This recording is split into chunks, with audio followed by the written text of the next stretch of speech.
ভক্তি ভরে শুরু হয় যখন রথযাত্রা, তখন মন্দির থেকে গুন্ডিচা মন্দিরের দিকে এগোয় ভগবান শ্রী জগন্নাথ দেবের রথ। রথের সামনে গায়ন, বাদক, নৃত্য, চারিদিকে একটা অপূর্ব পরিবেশ।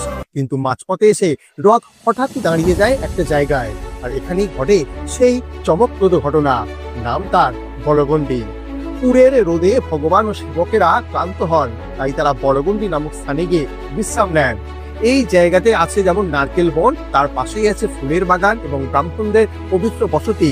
কিন্তু শুধু বিশ্রাম না, বড়গন্ডিতে ভগবান পান এক অনন্য রাজকীয় সেবা। ঠিক কিভাবে? শুরু হয় স্নান, পঞ্চামৃত আর ঠান্ডা সুগন্ধ জল দিয়ে।